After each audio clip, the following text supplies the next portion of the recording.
Hi everybody, Jim Ostrowski. There we go. Sorry about that. With the world famous, the astronauts apparent, I've heard the astronauts are listening to the podcast. Actually, that's a lie, I just made that up. But the emerging, one of the fastest growing, that's not true either. In any event, Liberty Moving Podcast here. I promise I'm not going to talk for 39 minutes like I did yesterday, but a little commercial for the future book. If you don't think my health regimen works, try walking for 39 minutes and doing a podcast with no notes at age 66 after like a couple cups of tea with pure chocolate, no sugar, sugar's poison, and green tea matcha powder. I'm going to do a little podcast, a little video on that. It's going to be like 1 minute. Yeah, the health regimen works. Voting with your health is the next book. And of course, we worked on fluoride. That's health, yeah, right. It's poison, bad for your health. So we worked on that. You take a break from that, but we're going to do another petition drop next week. People are coming out of the woodwork on this issue. Real spark plug approached me. She's on board. She's wired into all the Facebook moms in the area, young mothers. So that's what we need. Nobody wants to listen to an old boomer male, right? So I'll let you know about that. So we're going to hit the state and local officials next week. We hit the city and county officials this week. We served like 30 petitions. Everybody's covered. Everybody knows about it. By the way, nobody's responded to my request that they get back to me on their positions. I thought democracy worked. No, democracy doesn't fucking work. Give me a fucking break. So anyway, we're going to talk about immigration today. Kamala gave a speech yesterday. I listened to it. It's all bullshit, of course. But what we're going to do today is I'm resuming my faux candidacy for president. So for the uninitiated, the reason why I'm running a faux candidacy for president is that the actual candidates are not adequately addressing the issues that face the country in a way that the voters know that if they get elected, the crap they're going to do is actually going to work to fix the problem. I'm not saying all the candidates are equally bad, equally good, whatever. But so I'm doing this faux candidacy because I just got, first of all, this might turn into a 39-minute podcast. So first of all, little advertisement for the podcast. In addition to all the other credentials I have, basically a book on every subject, except one, but I'm writing a book. I'm working on a book on that. So I'm a political consultant. I'm a political prognosticator. Pretty damn good track record. I'm not going to go through the track record now. I think I called 2016 better than any political analyst in the country, period. I did. I think I called 2020 one of the better calls. I was wrong on the president race. But you know what I was right on? Leading up to a point here. You know what I was right on is the Democratic primaries. I nailed those suckers. Like, just nailed it. Everybody I said, I ranked everybody, and guess what? The guy I ranked first won the nomination, and the people I ranked second, third, and fourth were the last survivors on the island. So I nailed that all. So after, there's some sort of a protester here. I don't think I'm going to go over and ask her somebody with a sign. Something happened at Speedway. In any event, so after the Dana Bash, it's the live public space podcast. You never know what's going to happen. That's one of the great reasons to watch it. That's why everybody's watching it. Everybody's talking about it all of a sudden. So after the Dana Bash interview, I concluded that Kamala Harris is toast. And I said, I don't even care about the election that much anymore. I'm going to stop really talking about it too much. I want to talk about policy because I think Trump's going to be the next president. And, you know, Trump is not exactly a policy wonk. As I've said before, Trump, for 50 years, I've been studying public policy. For 50 years, Trump has been a real estate developer. So guess who knows more about public policy, me or Trump? I mean, it's not even funny. It's ridiculous. So, but I'll tell you, another person who knows like zero about public policy is Kamala Harris. That's why she can't do it. Among other reasons, one of the main reasons she can't do an interview without embarrassing herself, she actually doesn't know anything about government. It's shocking. Been in government for like 30 years, doesn't actually know anything. So, let's talk about immigration. We're going to do today, I'm going to explain my approach to immigration. It's, of course, unique. And again, a little commercial for the podcast. You get content here you don't get anywhere else. I'm not saying the other podcasts aren't good. They're fine. I listen to a lot of podcasts. And I like many, many podcasts. Some I listen to because I have to. But you can listen to all the podcasts in the world, and if you don't listen to mine, you're going to miss content, important content that you don't get anywhere else. So what we're going to do today, we're going to do a panoramic view of immigration. What are the questions that, if you purport to be a candidate for president, you better be able to answer these questions. I think there's 5 questions. So I can answer all of them on behalf of my own faux candidacy. And I'm going to do my best to determine what the other candidates think. If I make an error, let me know and I'll correct it at another podcast. So, but to the best of my ability, this is where the candidates stand. So here's the questions that we need to ask, the overall questions that we need to address to determine what policy should be on immigration. 1, well, first of all, so how many people are in the United States? 300, we know the answer to that. It's apparently 333 million.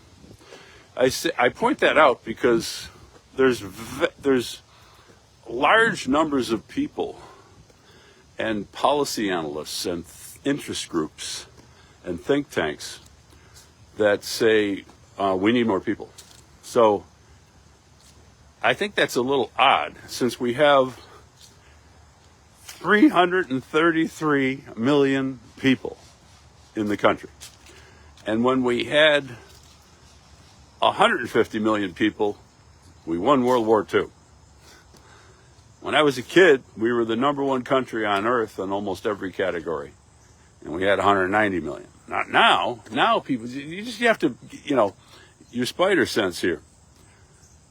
Now we have 333 million people.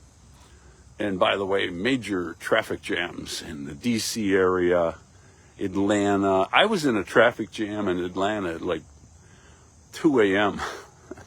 on a Saturday night. Major traffic jams in 6 or 7 of the major metropolitan areas. There's not too many traffic jams in Buffalo because the political class chased everybody out. Nobody lives here anymore. So we have 333 million people. And if you believe that the government should be involved in determining how many new people come into the country, you better be able to answer the question, how many people should the United States have? Now, I'm able to answer that question, but in a kind of a tricky way that I'll explain shortly. There's 8 billion people in the world. So really, combining those two factoids, here's the specific question on immigration. For anybody running for office, you better be able to answer this effing question. Of the 8 billion people in the world, minus the people who already live here, so you're talking about 7.65 billion people in the world. How many of them should be able to come to the United States? How many of them should be U.S. citizens?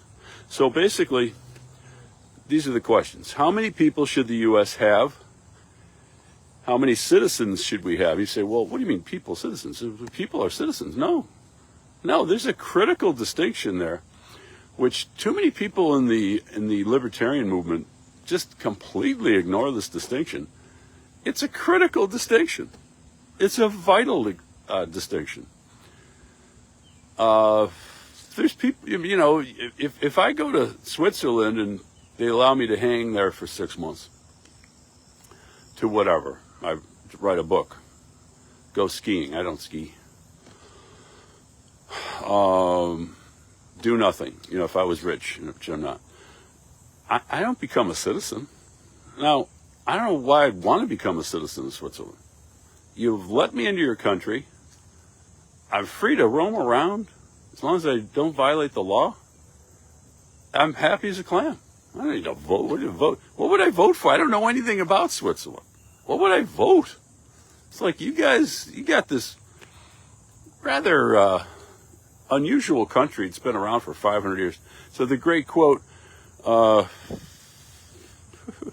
third man, Orson Welles, in spite of 500 years of peace and prosperity, the Swiss have contributed nothing to Western civilization but the cuckoo clock. One of the greatest lines in any movie of all time. And I know that's being unfair to the Swiss, but the point is Switzerland's been around for 500 years. They got their own little system over there. Seems to be working pretty well. By the way, in my ranking of most peaceful countries, in my new book, Exposing the Two Big Lies of the Gun Control Movement, which so far is being ignored by both the gun movement and the libertarian movement. What a shock!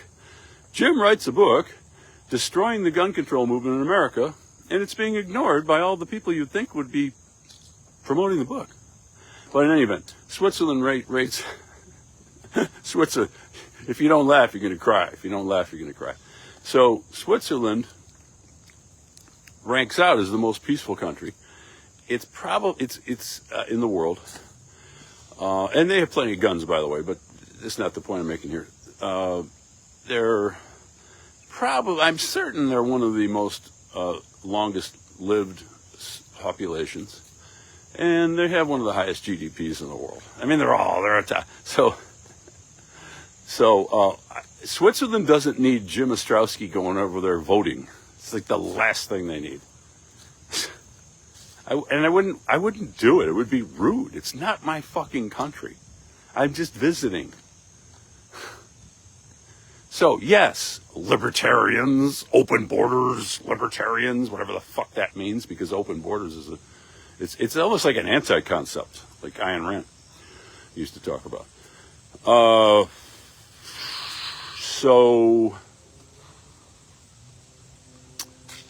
Let's see, open borders is a stupid idea. So there is a distinction between citizenship and just people here. There's a big distinction. So, should we eliminate birthright citizenship? I mean, Trump has mentioned it a few times. I guess it's somewhere in his record, but he doesn't talk about it anymore, which is unfortunate because that's kind of the key to the whole problem. So, more about that. Should we deport people who are here illegally? Who and how many? So those are the 5 questions. Let's see if we can go through the candidates, and I'm giving my best opinion. If I'm wrong, let me know. I'll correct it as fast as I can. So the 4 candidates are Kamala Harris, Trump, Chase Oliver, Libertarian, and my faux candidacy, so Jim Ostrowski. I'm not counting the left-wing candidates. I just don't have time to figure out what they think, and I assume they're all pretty much open borders. So you already know. So as far as how many people Kamala Harris thinks should be in the United States, she's not going to answer that question, so I'm going to answer for her. I'm going to say, well, 8 billion. Because in theory, She's for very lenient policies on illegal immigration. She came out for basically amnesty for illegals, and we don't know how many there are. There's like 10 million, 20 million. Nobody really knows. It's funny. They say, okay, we announced amnesty. I won. The Democrats took Congress. Oh, it turns out there's 70 million. They're hiding in a bunker somewhere in Colorado. I'm trying to figure out if we go up or across here. Trump. Now, Trump is interesting because Trump is against illegal immigration, but he's for legal immigration. In fact, I believe, and I'd have to do several hours to really get into the weeds on all their policies, but my understanding is he's in favor of, granting a visa to anybody who graduates from college. It's like, so Trump, who's supposed to be an immigration restrictionist, is actually for continued massive legal immigration, which is interesting. I'll comment on that later, I guess. So for Trump's never going to, of course, answer my question. But I'm saying we have 333 million now. We have a massive amount of legal immigration. So, I mean, at some point in the not too distant future, I see we could have about 500 million people under Trump. Chase Oliver, as far as I know, he's just pure open borders. If I'm wrong, correct me. I'll apologize and do another podcast. He can come on my show and correct himself, and then we'll grill him, see if he can survive cross-examination from a trial lawyer. He's basically an 8 billion guy. Now, I'm not saying he literally thinks that we should have 8 billion. What I'm saying is, if you take his basically open borders policy, in theory, we could basically have I know the whole world's not going to empty out because that's absurd, but in theory, there's no real limitation on the number of people. So, anybody who wants 8 billion people living here, or 1 billion people, or 3 billion people, or 750 million people in this beautiful country we have, because they don't think we have because they don't think we have enough people to pick grapes or whatever the rationalization is. Well, those are your candidates, the open borders people, Harris and Oliver.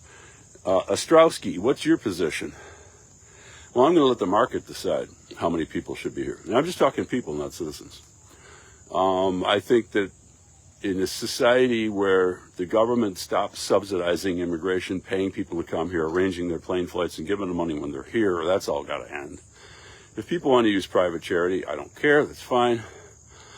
So the number of people here would be determined by private market forces in a private property-run society. So if you come here, you have to basically have arrangements to buy or rent property, or have somebody allow you to share their property. So there's a natural limitation that would all be worked out in the free market. So I'm not a central planner, and I'm not going to say how many people should be in the United States. It's not my job. Let the market decide. The market is the sum total of all the free choices, voluntary economic choices of people. And not everything will work out perfectly as it does. Not perfectly, but as perfect as you can have on this earth, with flawed people and limited resources and limited knowledge and all those things. So that's number one. How many people? I've answered. The 4 candidates have spoken in this debate. Let's talk about citizens. How many citizens should we have? Well, I just looked at Chase Oliver's website, and I don't see any indication of distinction. He seems to want to get everybody to become a citizen. I don't know why, because he'd have to explain that. Why we need more citizens, I don't know. Ask him. Harris, of course, welcome the whole world, make them citizens as fast as possible. She doesn't seem to make any distinctions between citizens and people. Trump, well, again, Trump is against illegal immigration, but for legal immigration, so Trump thinks we need a lot more citizens. Again, the question you have to ask is, we have 300 million citizens now, roughly speaking. You figure about 30 million people aren't citizens. This is actually a pretty important point, so I'll dwell on it a little bit.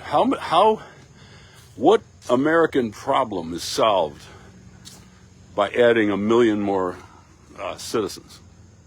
as opposed to people.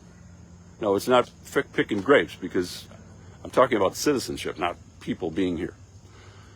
I can't think of a single problem that is solved by adding more citizens. I can think of problems that are created if the people coming here are communists or socialists or fascists or whatever, or just mainstream left progressives or right-wing progressives, and they're going to be voting to make the government bigger that I have to live under, and voting to tax Jim Ostrowski more and Jim's wife and kids and relatives and so on, neighbors. So my position on citizenship is we've had this massive increase in citizenship. Apparently they're registering citizens as fast as they're swearing in citizens as fast as they can and getting them ballots so they can vote. It's like, okay, so you just came over here from another country and now you're going to be voting. You don't have a freaking clue about the country. Maybe you read some civics pamphlet.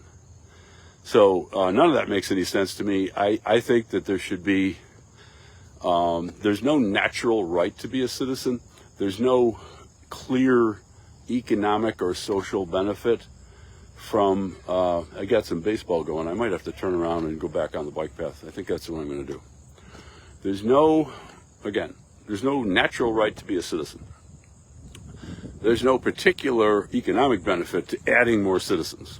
It's really just more mouths to feed if you want to be, crude about it. So I'm a citizen restrictionist.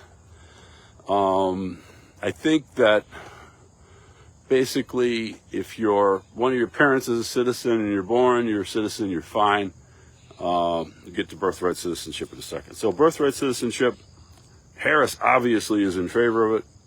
Trump has stated that he's against it, but he didn't really do much to get rid of it, and it's not clear that he will do much to get rid of it if he's elected.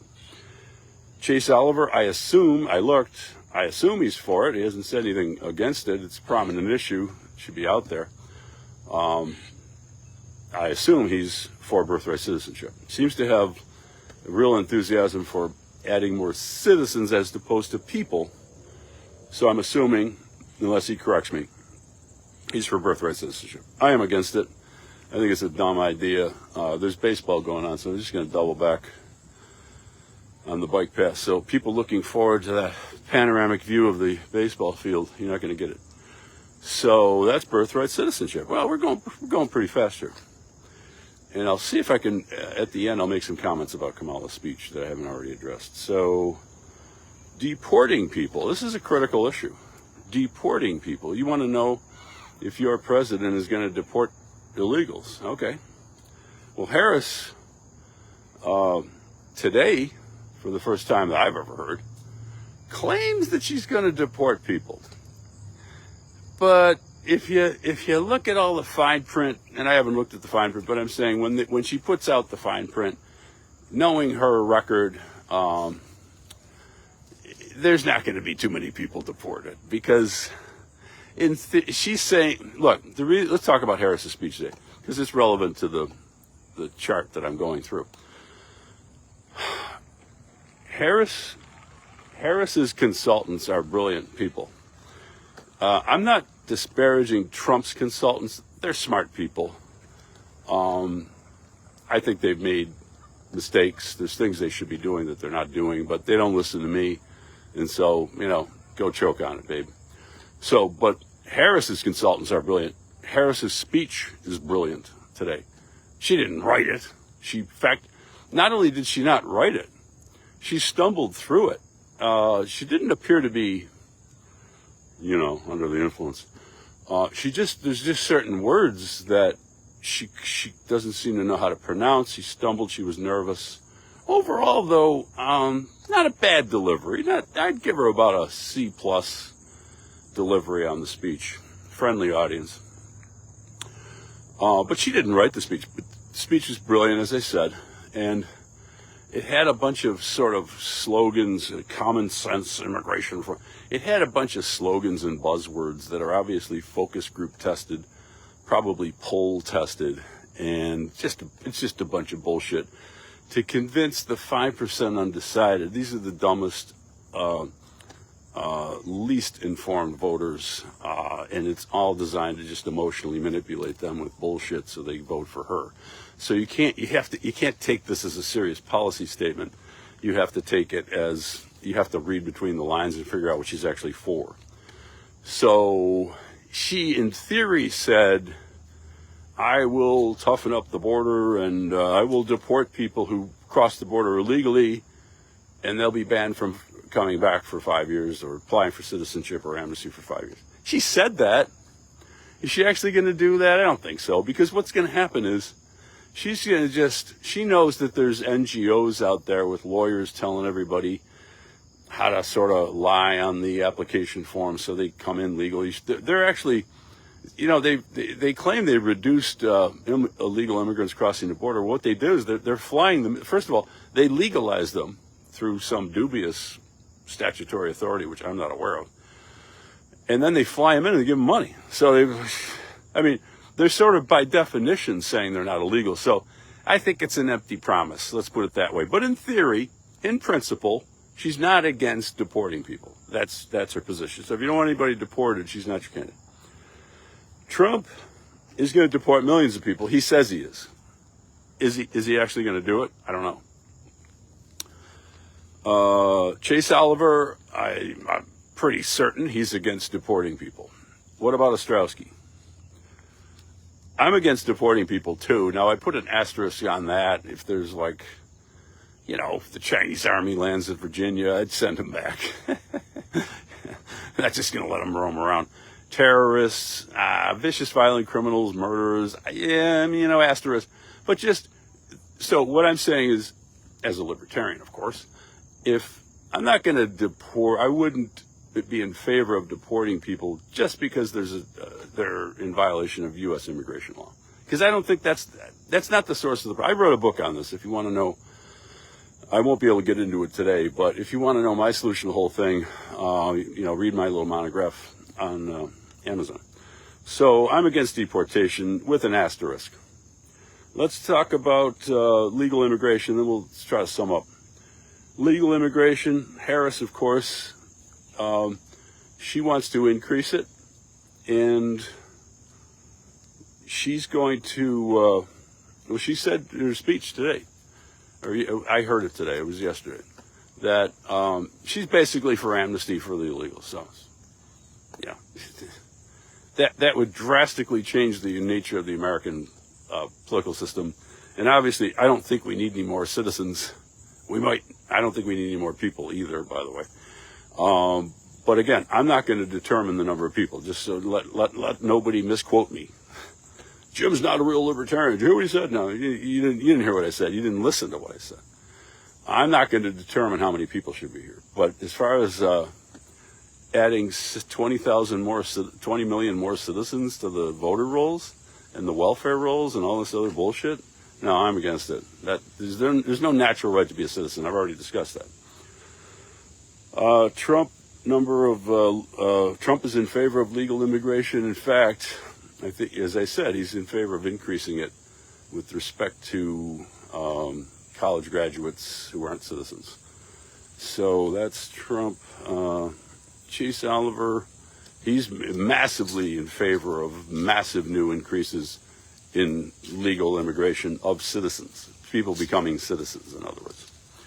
Ostrowski, I think, again, unless somebody can demonstrate to me some benefit that's rational to people like me, just sort of average people who work for a living, who love the country and want the country to improve, unless you could convince me of some specific benefit from adding new citizens at this particular time when the country is like on the ropes and 50-50 split, and with political violence mostly on the left but some on the right as well, why we need millions of more citizens who don't, whatever, I'm not even going to get into it. No, my answer is I'm a restrictionist on that point. So that's the bottom line. I think I've talked a little bit so Kamala Harris, basically, let me talk a little bit about Kamala's speech and I'll wrap it up. So Kamala said, very clever, short speech. Half of it's about fentanyl. And that's the mistake that the right wing makes. They've conjoined fentanyl, which is really a problem manufactured by the progressive drug war. They've mixed it in with immigration. So they're two separate issues analytically. And Kamala has taken advantage of their error of doing that. And by sounding tough on fentanyl, because let's face it, I mean, her consultants have said, hey, if you sound tough on fentanyl, you're not going to lose any votes. And you're going to sound tough on immigration because Trump and the right wing have confused the two issues. So it was half of her speech. She starts out the speech by saying, I'm going to hire, typical progressive, government screws things up, and then what's their solution? Well, we need more people. We need to pay the people we have more money. We need to build new facilities, and we need more machines to scan commercial stuff coming in through trucks and so on. So she's going to make government bigger. She announced, and by the way, she said, well, I'm going to pass that damn bill that Trump vetoed. Well, if you look at the bill, it's pretty weak. But one of the main thing you have to know about this bill is that this wasn't really talked about. But you have to understand that this bill adds like 250,000 more legal immigrants every year. It's like, what? We already have like massive legal immigration, more than almost any country around the world. It's already massively inflated the population with whatever, my understanding is there's no water in the west of the Mississippi. It's like they're struggling. We're adding more people. The left and the liberals are supposedly concerned about the environment. All they did when I was a kid was talk about overpopulation. That word's apparently been banned. If you use the word overpopulation, that might imply, they might have to restrict immigration. My God, we can't do that because immigration is the number one priority. So it's all phony baloney stuff. So then, and then the big announcement of Harris is pretty clear. It's probably why she gave the speech in the morning when nobody was watching, or late at night. But it wasn't run. It was run at a weird hour. And that she's basically saying, if you read between the lines, she's going to give citizenship to anybody here, anybody who's arguably illegal. Some of these people might have been granted sort of a phony legal status by Obama or Biden, whatever. But anybody that's arguably illegal, she's going to make them citizens. That's going to radically transform the country. So that's the situation. You got two open borders candidates. I don't think libertarians should be open borders. I think that's just a series of analytical errors. Our position should be more subtle than that. I'll sum up my position. That'll be the end of it. Trump is sort of a modified immigration restrictionist. Unfortunately, his wall is not going to stop people, so that's kind of a fail boat. So I think Trump needs to read my book and do what I say in my book, because his policies are basically not going to work. They're not going to be as disastrous as Harris's, of course. I've already disendorsed Harris. I haven't endorsed a candidate yet. So let me just summarize real quick what the true answer to immigration is, which I cracked the code in my book. So basically, you have to separate citizenship. You have to separate the natural right of movement. There is such a right. Libertarians invented it. We've supported it for years and do now. From positive law rights. The positive law rights are voting, welfare, and I'm leaving out one other thing. Leaving out one thing. So the point is, there should be freedom of movement. People should be free to move around the planet as long as they don't interfere with local politics, interfere with voting, and as long as they pay their own way and they're not violent, terrorist, criminals, blah, blah, blah, all those provisos, You don't have any right to do any of that shit anyway, so it's not like restricting the liberty to do so. It's just defining what liberty means. Liberty is the right to do what you wish with what you own. So that's the solution to the whole problem. The odds are that neither Trump nor Trump's people are going to read my book and do it. So after Trump gets elected, which he will, we're going to continue to struggle with this issue until, as I say, I'll close on this note, famous last words. Everybody laughs at the libertarians. Oh, we've never accomplished anything. We've never won an election. We've never done this. You know what? It's all bullshit. Libertarians created the modern world. If you read my book, Progressivism, a Primer, you will understand that. And people always run back to the libertarians when all their ideas have failed. So when all the immigration ideas have failed, Trump's ideas, the open border bullshit of Harris, the open border policies of, Cato Institute, when all that shit has failed with massive costs and disruption, possible political violence, let's just come back to old J.O., because I cracked the code. See a libertarian solution in the immigration crisis. So sorry for talking more than I wanted to. My right arm is actually tired. So see you soon, everybody. Have a great remaining rest of the week.